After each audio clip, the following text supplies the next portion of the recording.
자, 그럼 이제 주제를 좀 바꾸어서 공부해 보도록 해요. 이번에는 사물 인터넷이라고 하는 것에 대해 알아봐요.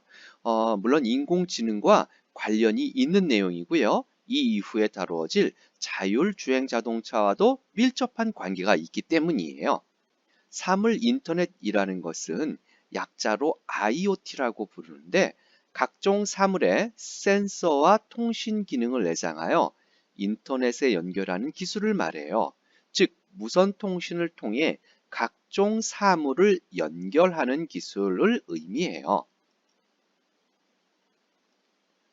정보기술연구 및 자문회사 가트너에 따르면 2009년까지 사물 인터넷 기술을 사용하는 사물의 개수는 전 세계 약 9억 개였으나 2020년까지 이 수가 260억 개에 이를 것으로 예상된다고 했어요.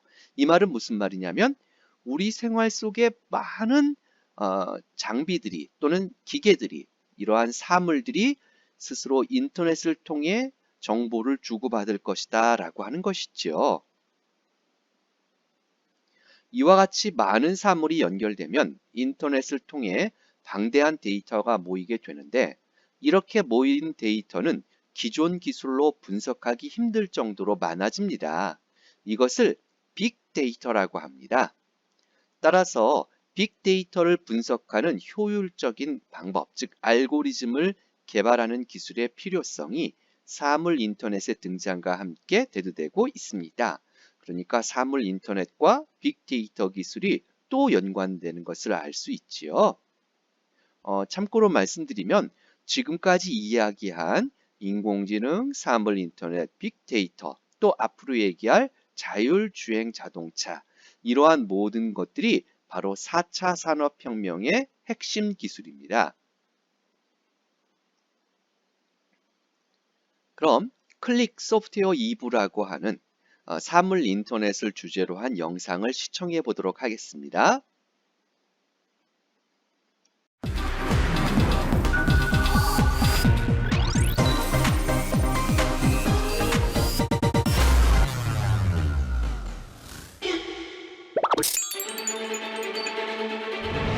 Totally asleep.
보세요. 영상을 통해서 사물 인터넷에 대해서 이해하셨죠?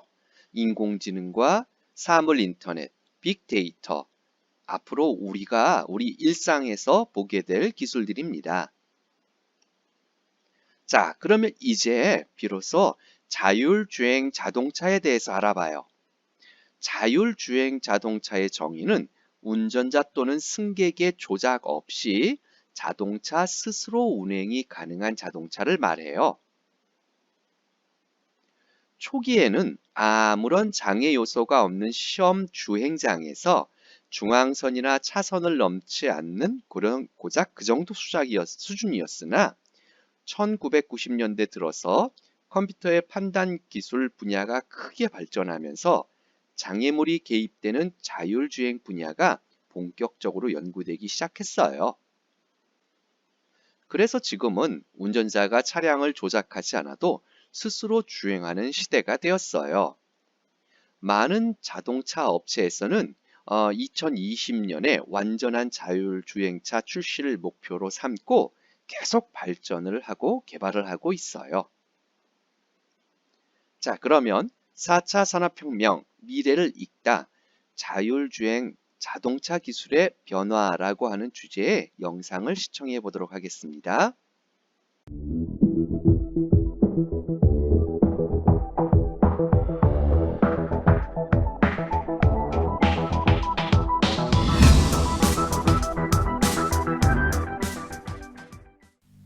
안녕하세요. 김기옥입니다. 2016년 1월 세계 최대 가전 전시회인 CES의 가전제품 코너에 가장 많이 전시된 것은 무엇이었을까요? 냉장고나 TV가 아닌 자동차였습니다. CES에서 기아차는 기아페이의 개념을 소개했습니다.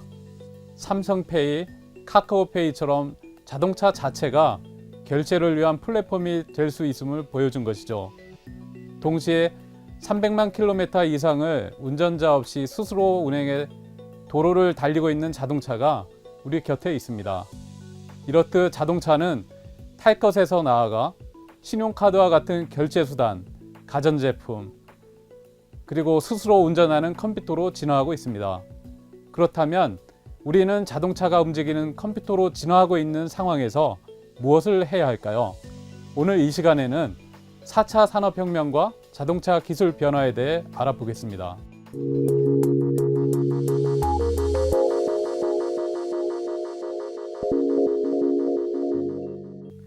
제4차 산업혁명은 정보통신 기술을 토대로 한 융합과 연결로 형성된 새로운 부가가치의 창출에 의한 혁명이라 할 수 있습니다.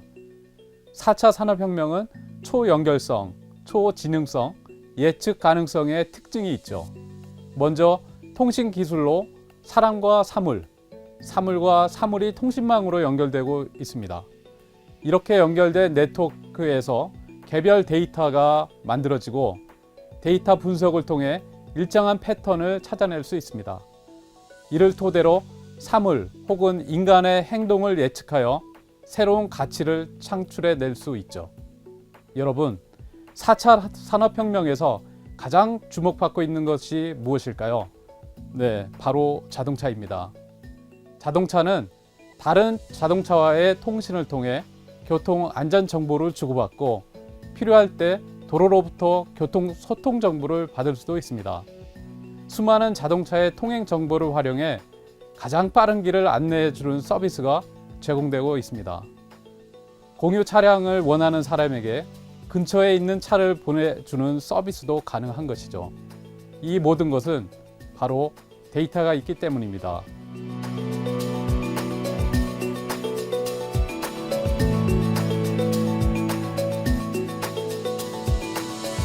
그렇다면 이러한 4차 산업혁명 시대에 자동차는 어떻게 발전하고 있을까요? 첫째, 자동차 운행 중 운전자에게 발생할 수 있는 돌발 및 위험 상황에 대처할 수 있는 기술이 개발되고 있습니다. 주로 운전자에게 위험성을 알려주고 예방하기 위한 것입니다. 예를 들어 화물 자동차 운전자의 졸음운전으로 인한 사고 발생을 방지하기 위하여 운전자의 표정을 모니터링해 눈꺼풀 움직임 상태를 분석합니다. 트럭 운전자의 시선, 근육 움직임, 표정 등에 대한 실시간 모니터링으로 졸음운전 및 불량시야, 주행 집중성 등을 판단하여 위험 상황 발생 시 경보를 발생하는 시스템이 개발되고 있습니다. 또한 도로 주행 중 차량이 차선을 이탈할 경우 이를 경고하거나 차선에 복귀할 수 있도록 돕는 기술을 확보함으로써 운전자의 운행 안전성을 향상시킬 수 있는 기술이 개발되고 있습니다. 둘째, 자동차와 IT의 융합 기술입니다. 자동차의 자동 운행 실현을 위하여 네트워크 및 인지 기술이 이용되고 있습니다.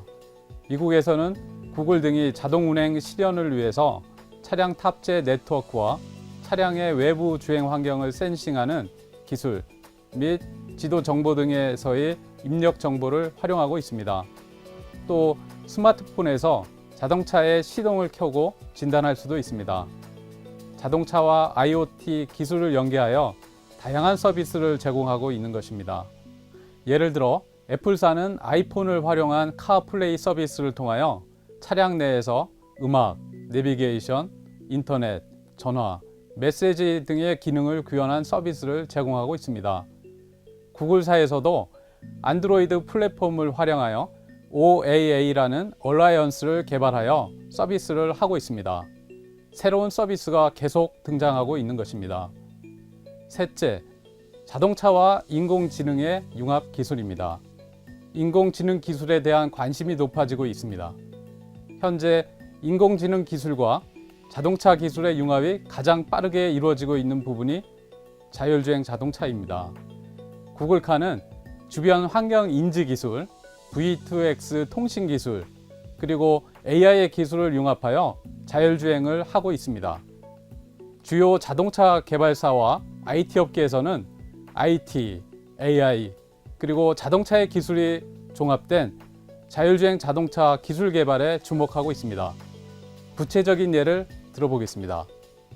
일본의 도요타 자동차는 자율주행 자동차 기술을 개발하기 위하여 인공지능 연구소인 TRI를 설립하였습니다. GM에서는 자율주행과 카시어링에 대한 투자를 하고 있습니다.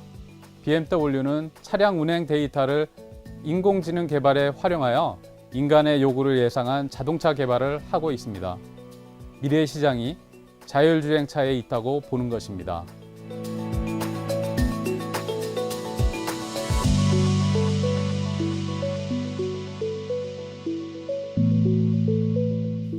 자동차는 4차 산업혁명의 핵심으로 자동차의 소프트웨어는 초연결성과 초지능성을 제공하는 방향으로 진화하고 있습니다. 차량과 차량의 정보를 연결하고 도로 인프라의 정보를 차량에 제공하여 더욱 안전한 주행 환경을 만들어가고 있는 것입니다. 미래에는 자동차의 운전자가 필요할까요? 미래에는 어떤 서비스가 등장할까요? 인공지능과 융합된 자동차의 경우 직업 운전자 역할을 대행한 다양한 교통 서비스가 가능할 것입니다. 자율주행이 가능해질 경우 자동차의 소유 문화도 공유 문화로 빠르게 진화할 것입니다. 또한 무선 네트워크와 결합된 기기의 발달로 유비쿼터스 사회가 도래할 것으로 예상됩니다. 스마트폰, 소셜 네트워크, 클라우드 컴퓨팅 기술과 자동차의 스마트 네트워크가 가능하기 때문입니다.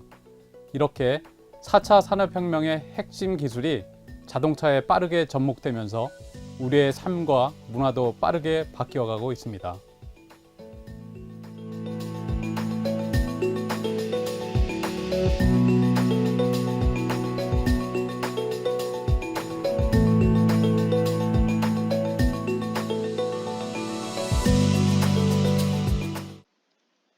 자, 어떤가요? 선생님이 앞서 말한 여러 가지 기술들이 4차 산업혁명이라는 것과 관련이 된다는 것도 이해했고요. 또 자율주행 자동차의 기본적인 개념도 알아봤어요. 그런데 자율주행 자동차의 발전 단계는 6가지로 나눠요. 첫 번째, 전통적인 주행 상태입니다. 그러니까 우리가 기존에 하던 일상적인 자동차 운전을 얘기해요. 주행 제어의 주체도 인간이고 주행 중 여러 가지 상황을 감지하는 것도 인간이고 그때 어떻게 할 것인가를 판단하고 실제 실행하는 것도 인간이란 뜻이에요.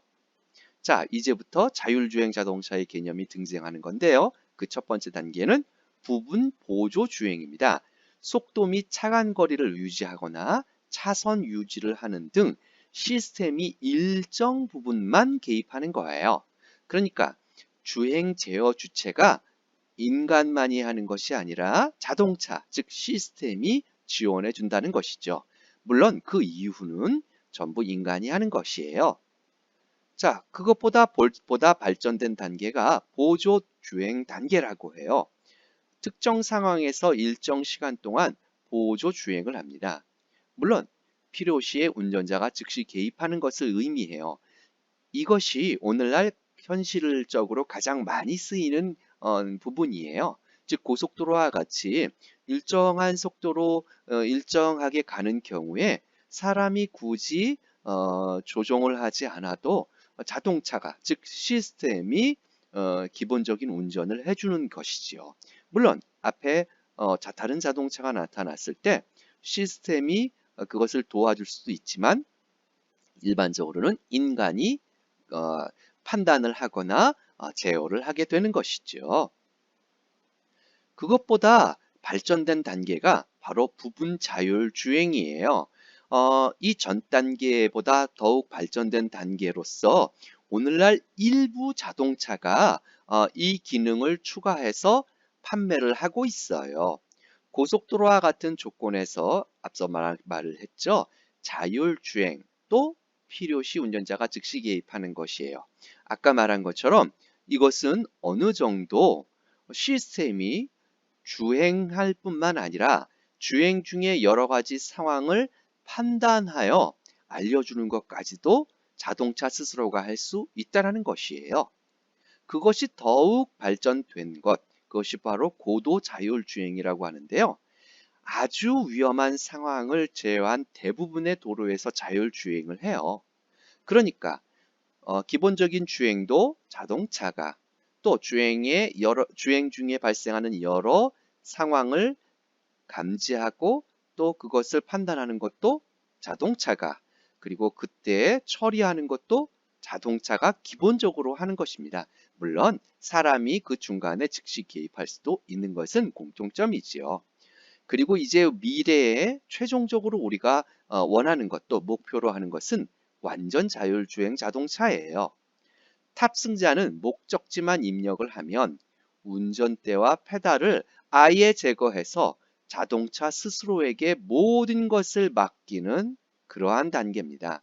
이때는 사람의 개입 자체를 원천적으로 금지시키는 것입니다. 즉 사람의 판단이 오히려 더 문제가 될 수 있다라고 하는 것을 가정하는 것이지요. 그날이 오게 될 것 같아요.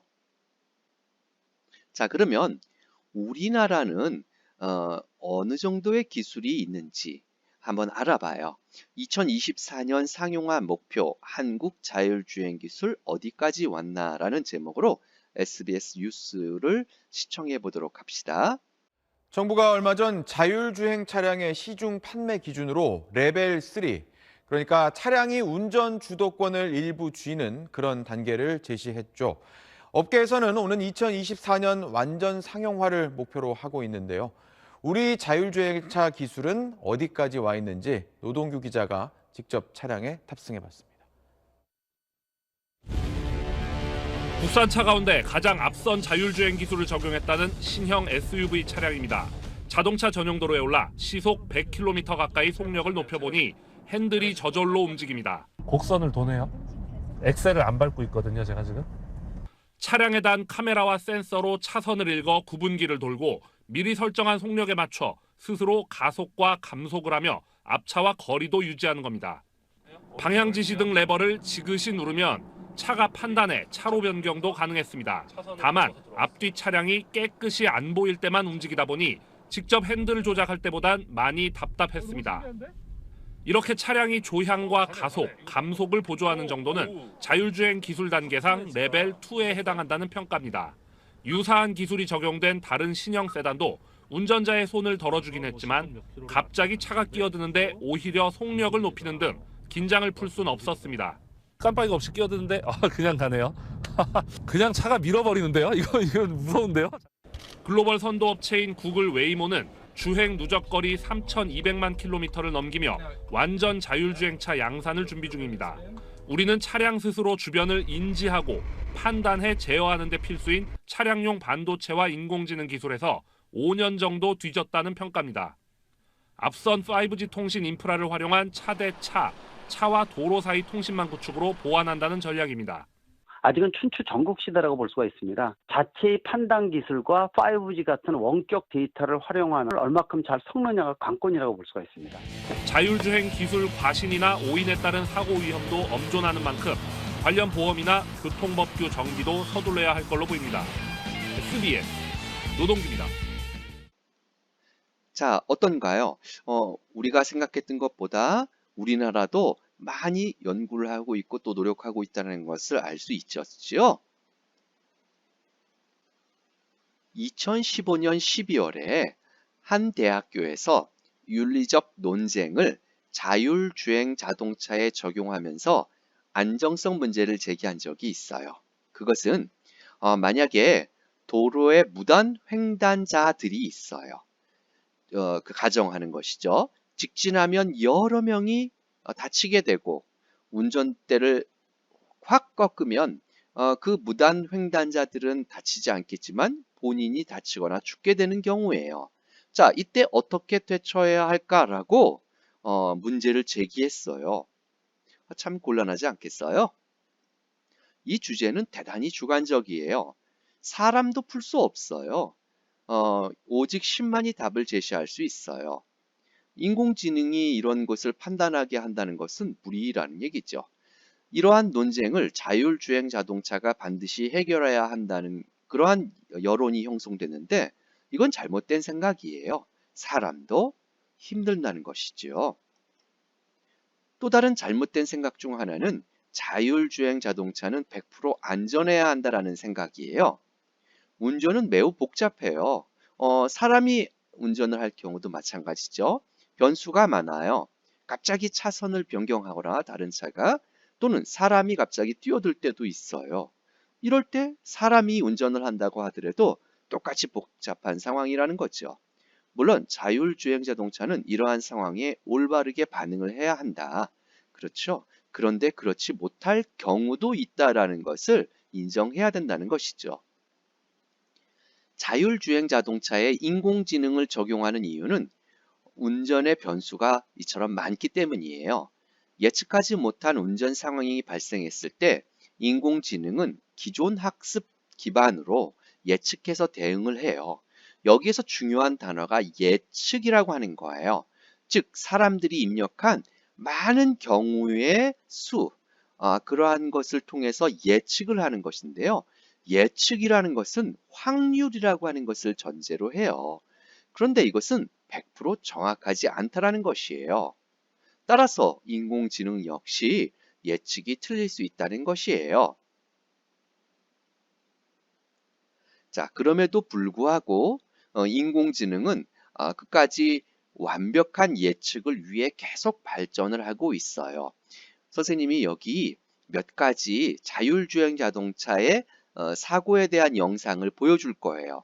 물론 부정적인 시각을 전달하기 위해서 보여주는 것이 아니고요.